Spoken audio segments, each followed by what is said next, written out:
Hello, everybody. Welcome back to BYOB with Pika Latushi. This is episode 4. I am your host, Pika Latushi. Very excited. Today we have a local producer, performer, costume designer, but the most important role she plays in my life is my best friend, Cece Dynamite. Welcome, Cece.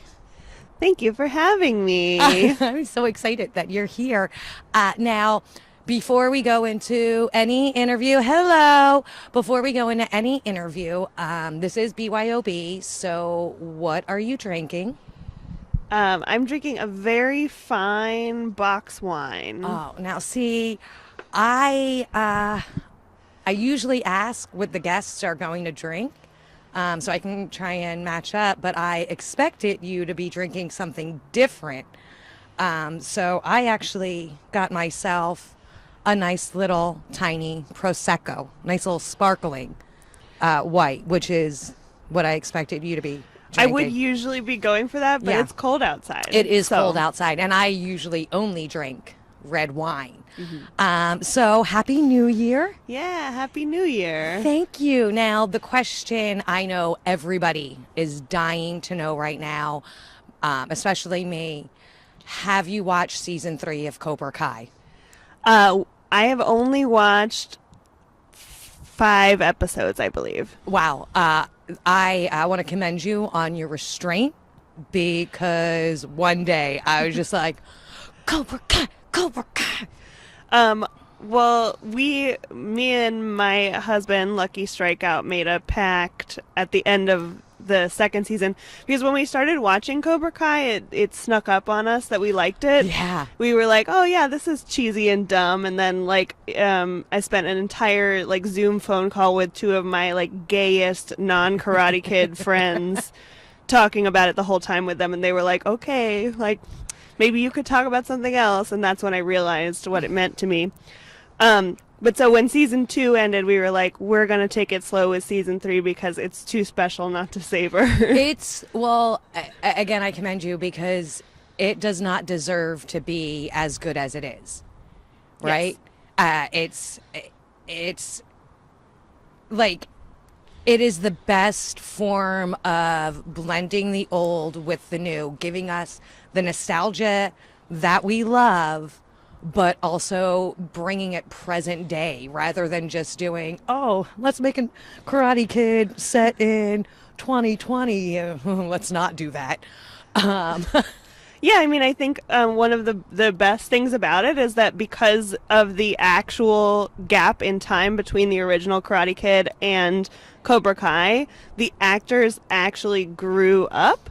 And so they're able to bring their actual wisdom from the difference of performing when they were 16, 18 to now when they're in their 40s and 50s, and they just have more insight on what would be a better way of handling bullies and how it could work out. Right. And also what these emotional teenage characters would look like as adult people. Yeah. But it's so good at making fun of itself without shitting all over the original series. Yeah, absolutely. Yeah, which I just so appreciate. And in season 2, there is the dream sequence. Yeah, that one's great. It's so good.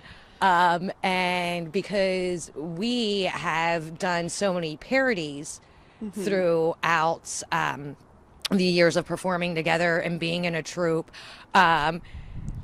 we there's no way we could ever do a Karate Kid show because they nailed it. The TV show is already a burlesque version of just the movie. Which really upsets me because I do freakishly look like Ralph Macchio.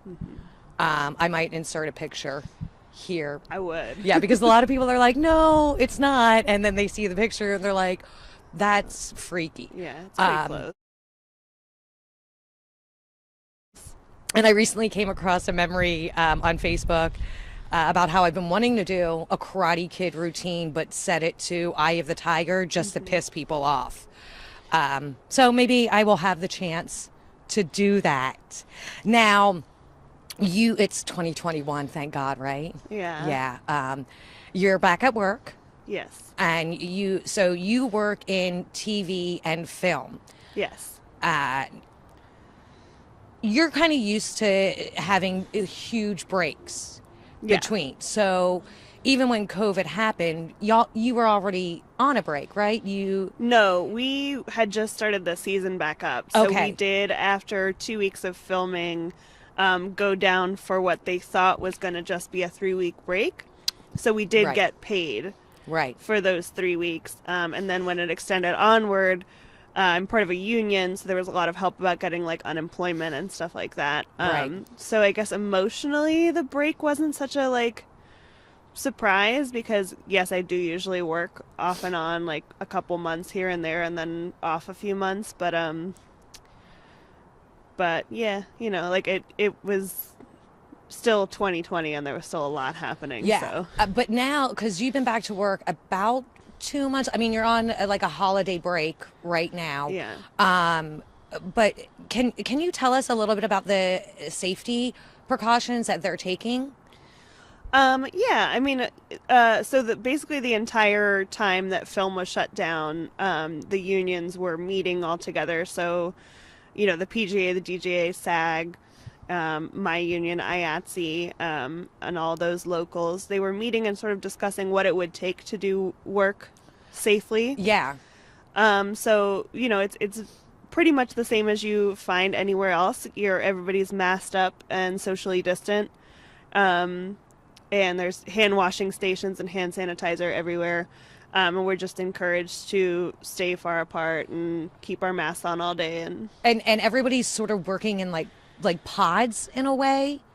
yeah, they have some, I mean, it's different for every production. So Right. like they have, sometimes people are broken up into zones or pods, or sometimes whole crews are quarantining together. Okay. And because it's all new, it's all like kind of we're figuring it out as we go. And how, because you have asthma, so you're high risk. Yes.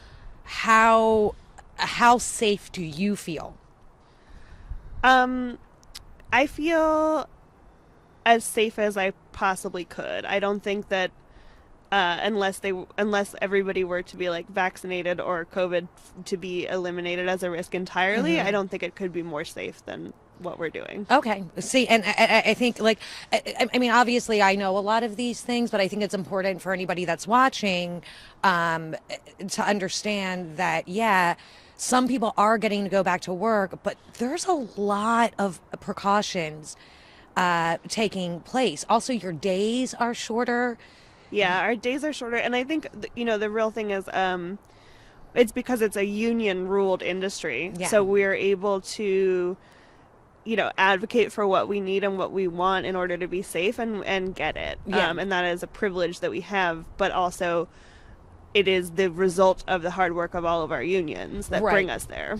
And you get tested like every 48 hours. They test us all the time. They test y'all all the time. How is your nose? Oh, it's fine. Yeah. I'm desensitized You're to the testing desensitized? now. It doesn't really Yeah, matter. because I and anybody that follows me on Facebook knows I barely leave my house. So I've been tested a few times, just as my own precaution, and it's uncomfortable. But I guess the more you do it, the less uncomfortable, because you just get used Yeah. to it. Yeah. It's just I think that's the other thing is it's uncomfortable, but it's also unfamiliar, and that's part of why it's so uncomfortable. Yeah, what I found most from like initially getting tested to now is that, and also like they used to do the deep swabs, and now they're much less invasive. Yeah. But yeah, it's just like what I found was that it wasn't painful so much as something that like unusual. Yeah. So uncomfortable, but because I get tested all the time now, it's not unusual anymore. So it doesn't really feel like anything. It doesn't really feel like anything, and you know what to expect. Yeah. So throughout quarantine, because I mean we're still sort of in quarantine. I mean New Orleans just is like going back to phase 1.B or whatever they're calling it. Yeah. This time, But you've done a really great job at keeping yourself busy. In the beginning, you and I started the virtual memorial, which that just took a big toll on Yeah. us. That was a lot. You wanna talk about what that? Yeah, so in the beginning we were like concerned about the fact that we were experiencing such a high death toll because of COVID-19, but also just in general people who were dying during the lockdown. We couldn't do second lines or have funerals, and in New Orleans that's kind of a big cultural thing for us, so it seemed like there should be something that we could do in lieu of that. um, so you and I, put together a little virtual second line video with photos from Vincent Simmons, and some second line music, and just the names of everybody who had passed between That we were able to find. that we were able to find. So it was all just through Times-Picayune also. Yeah. So And it was just whatever scouring obituaries. the obituaries. Yeah. So the names of people that we were able to find, put them into this video that and it spanned from the dates of March 13th to when we decided to reopen for phase 2. Yeah, because part of the reason we weren't ready to reopen, Yeah. and also you and I have this constant need to help and try to give people outlets, especially in times of crises, and there wasn't anything like that. However, it took a major toll on both of us. Yeah. And so we kind of let it slid, but I don't think it was just because of the toll. I feel like in the early days, what was effective in helping us get through a week, a day, an hour was just changing. Did you find that? I feel like, after we compiled it, we were like, all right, we'll rest and we'll revisit this later. And we didn't really ever, but I do feel also that had something to do with the fact that the death tolls started to become kind of unimaginable. Yeah. So there is also just sort of the weight of what we were doing initially in the beginning was like, this is something that we'll get through and something that will pass. And, after 3 months, we were like, yeah, 3 months is a reasonable amount of time. But as it, raged into the 6 month, 8 month, 10 month area, it was not really. There was no real keeping up with it. Yeah. And it was also not good for our own mental health. Yeah. Now, I mentioned that you're a costume designer. That's what you do by trade. That's what you're doing in film and television. But one of the things that I find and found very uplifting is like every costume designer around the city. Now, this could have been happening around the country, around the world. I don't know. I just know around the city. Y'all just went to town making masks. Yeah. Yeah, that was actually, there was an effort by Allison Parker, who owns Rick Rack, that she put together with a bunch of people who are part of our union. The IATSE 478 is our local union. And so we were, communicating with people we knew through that, but also, just general like sewers and costumers in the area. But yeah, it was a great effort. It was a really great effort. And you definitely, you've consistently brought us stuff for the pop-up pantry, but the masks were one of the first things you dropped off, and I will always be grateful for that. You also started a zine with your husband, which has been a lot of fun, really focusing on the LGBTQ community, and performers, and just what inspired you to do that? So when I was a teenager, I would often I was very punk, so I would put together zines. And so staying at home, I was kind of trying to revisit old hobbies that I had. And so the zine was definitely part of it. But my husband is also a writer, so Right.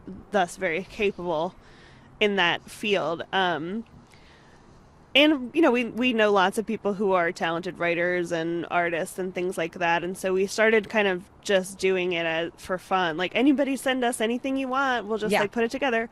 Yeah. And then we slowly started sort of streamlining it more and being like, all right, here's the theme this month. This is the kind of stuff that we want. And so initially it was supposed to be kind of like a resource guide, along with something for entertainment, and I think we're still trying to keep that Yeah. alive. We actually put our last issue on pause because of the election and what was going on Yeah. at the end of the year last year. I think a lot of people, myself included, no matter what we were working on come the election, it was pause time. Yeah. It just seemed like there wasn't a lot of energy to have for anything else. However, you didn't stop everything because you've continued to do Tangerine Dreams in your living room, Yes. which it's a monthly show. It's the last Sunday of every month. Yeah. And first of all, you're the inspiration for the online shows that we were able to do in 2020 and will continue doing. So thank you for that. But what I really love is the ability to put these shows on and work with performers around the world, around the country, that we don't necessarily get to work with because maybe they're not here. Yeah, I definitely found that it was wonderful to be able to reach out to people. Like in September, we put on a fundraiser, like our Tangerine Dreams in September was a fundraiser for the victims of Hurricane Laura. Yeah. And we had people from, like, there was a performer from Berlin named Noeline Labouche, and, it's just kind of these, like, people from all over the world. And Yeah. that's a very exciting thing about the digital show format. Yeah. But also my main goal with that is to offer a source of income for performers that might not actually take as much work as your average digital show or even regular show would take, because I think people need money, but people are also kind of overwhelmed. Yeah. Yeah, and what I love about the digital shows is it doesn't have to be a new performance. It can be something that was recorded 10 years ago, and we can just drop it in. Yeah. And so that's great as well. It's also a lot of fun because you get to work with other people, and the ability to like run it for a week rather than having this amazing show that's a one-off. Yeah. Yeah, I find that that's really good too, because then people can watch it on their own time. Yeah. And I do miss, the audience aspect, and I wish there was a way to digitize that better. But I found that we get more people. You get more people. And again, they have the opportunity to watch it on their time.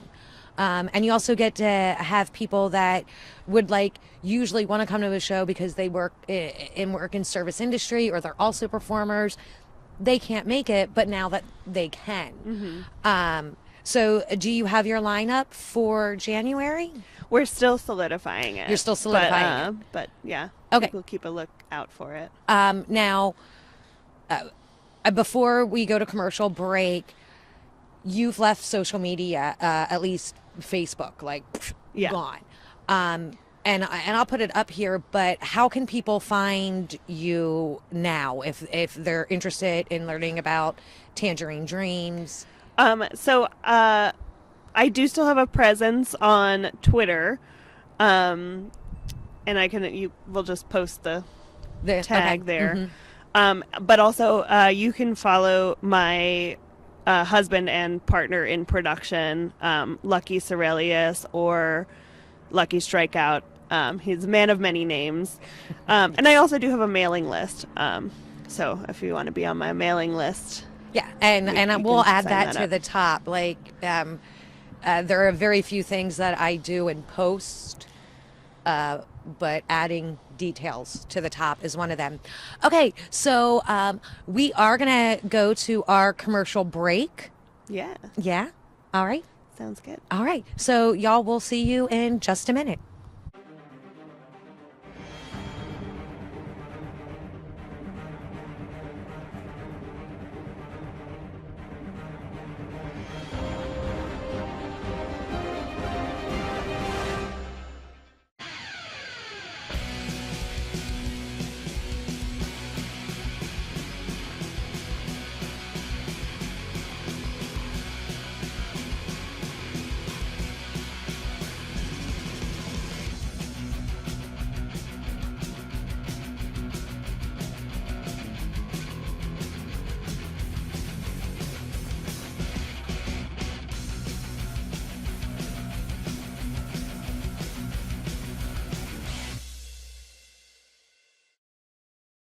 So, so, so, so. Deodorant, deodorant, deodorant, deodorant. Tampon, tampon, tampon, tampon.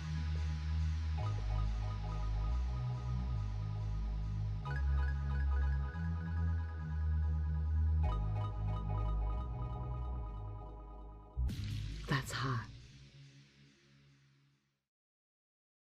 Okay, welcome back, everybody. I hope you enjoyed the commercial break. I hope you are enjoying this episode with Cece Dynamite. We have now reached the segment of Piccola's shameless self-promotion, which is where I like to take a little bit of time to promote Piccola's pierogies. I love cooking for people. If you've watched, you know. So when I have guests on, it's not necessarily something off my menu. It's just something that I think they might enjoy. You've been my best friend for 8 years now. You've eaten just about everything I am good at cooking, except tiny little fried green tomato, tiny little fried green tomatoes, picked fresh from my garden. And this is sort of a remoulade. I was like, what's the recipe? I'm like, I got some of that. And then I just threw in some other stuff. Mm-hmm. So go ahead, you get to try first. Ooh. Gotta make sure we don't get like a bunch of fuzz in the ramen. I think we'll be okay. It might add some flavor too. They're amazing. Are they really? Okay, because I didn't even try them.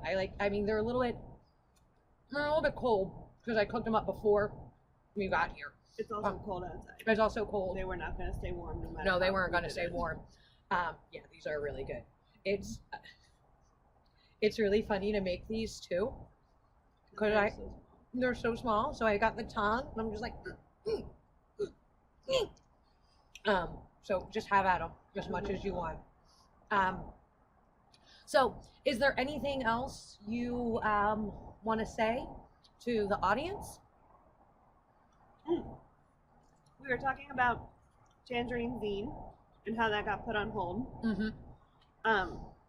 We're actually going to be opening that back up again soon. Okay. So everybody should keep an eye out for the call for Tangerine Zine.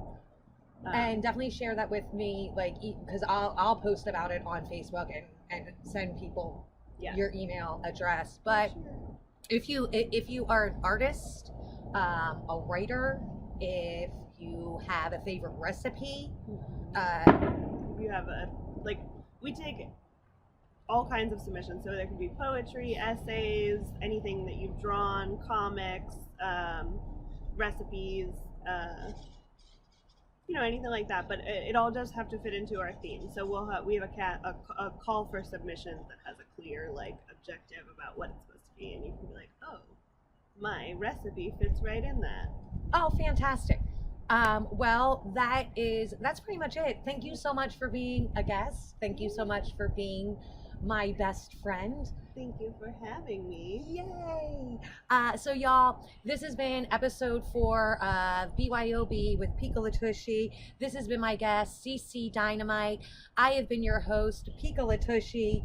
Cheers. We're gonna, I know, cheers. Kisses from a distance, Pika Latushi, signing off.